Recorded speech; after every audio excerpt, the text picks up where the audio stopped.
Halo, berjumpa lagi di channel 0 per 0. Pada episode sebelumnya kita membahas tentang Pak Mulyono ya.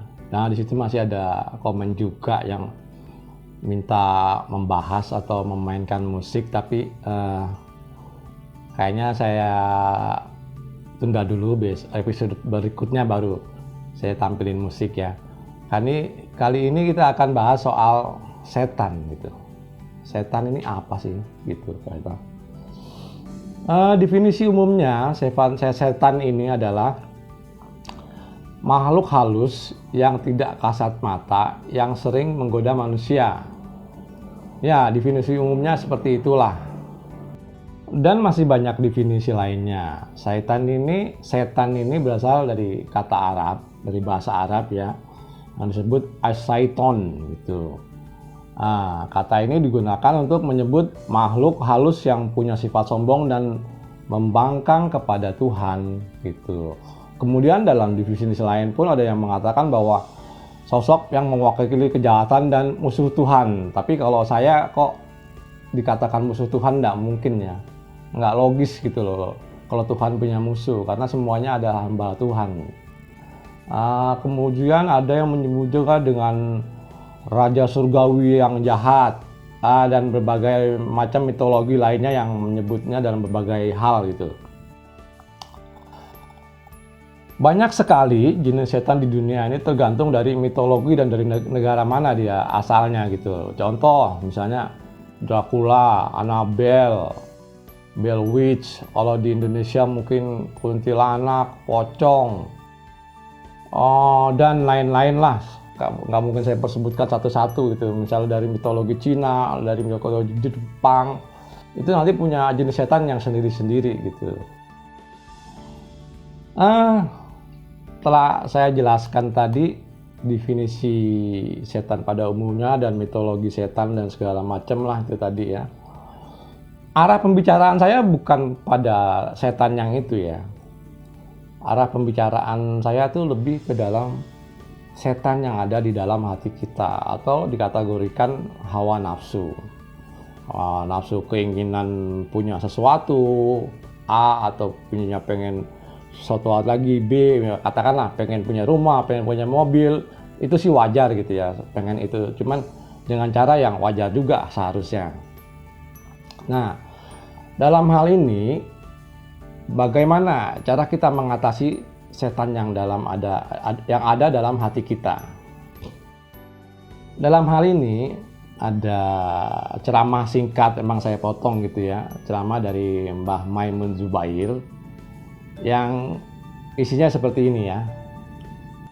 Kalau nggak kuat poso, ya nggak usah poso. Kalau nggak kuat tahajud, ya nggak usah tahajud.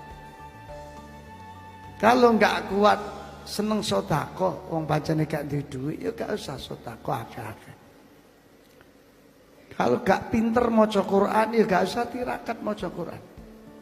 Sampean kalau mau, saya beritahu, tirakat yang paling jos itu ternyata tirakat duwe ati sing apik. Ojo duwe ati sing elek. Buat apa sampean wiritan tapi hatine pancet bosok? Buat apa sampean melok yasin tahlil pancet ngrasani koncone? Buat apa sampean tahajud?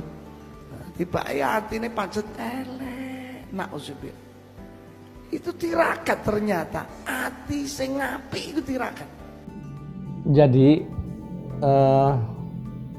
yang kita bahas di sini adalah tujuan akhir dari bahasan dari Mbah Maimun itu adalah duwe hati sing apik, mempunyai hati yang baik ya, tentunya tidak iri, dengki, sombong, tinggi hati, dan penyakit hati lainnya itu disingkirkan. Jadi cara mengusir setan yang di dalam hati itu seperti itu. Hatinya harus ditata. Tidak perlu seperti katakan Mbak Imun tadi, percuma aja kalau kita misalnya ngaji, terus kita tahlilan dan segala macam, tapi hati kita jelek itu percuma, karena disitulah setan hidup gitu loh. Itulah setan yang sebenarnya yang di dalam hati kita, bukan setan yang di luar sana. Kembali ke pokok bahasan ya, jadinya membuat salah satu yang akan menata hati itu memang ritual agama manapun itu tujuannya itu adalah menata hati atau duwe hati sing apik gitu. Jadi kalau kita mengerjakan sesuatu ya oke, kita ambil contoh seperti ini ya. Misalnya dalam Islam gitu ya. Dalam Islam itu sholat itu mencegah pekerjaan yang sifatnya keji dan munkar. Nah, selama orang itu mengerjakan pekerjaan keji dan munkar, contohnya korupsi gitu ya, walaupun dia sholat jungkir balik sampai berapa kali, sebetulnya dia tidak melakukan sholat gitu loh. Karena sholat itu sebetulnya tidak kelihatan, yang kelihatan itu cuma gerakannya aja gitu loh. Nah, lihat orang hasil sholat atau tidak itu ya dari implementasinya di masyarakat umum. Nah, setan yang di dalam hati ini itu biasanya selalu mengikuti langkah kita kemana saja, terutama pada saat kita melangkah ke tempat-tempat ibadah, misalnya yang agama Islam ke masjid atau agama Kristen ke gereja. Contohnya begini ya, kita nih katakanlah habis umroh atau naik haji. Setelah kita melakukan ritual itu ada rasa kebanggaan atau ada rasa gimana gitu. Kita sudah melakukan ibadah itu dan menyelesaikan misalkan rukun Islam yang kelima.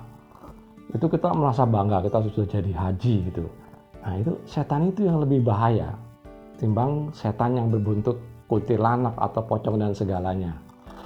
Jadi setan-setan yang ada di dalam hati kita ini itu melangkah dan mengikuti kita pada saat kita melakukan ritual. Dia selalu ikut. Misalnya tadi ya kayak naik haji atau kita sholat ke masjid atau puasa, kita selesai puasa itu kan wah hari ini saya menang, saya berhasil begini. Itu sebetulnya setan yang bisa. Sebetulnya dalam melakukan ritual itu dibutuhkan kerendahan hati supaya si setan-setan ini tidak hidup dalam hati kita gitu.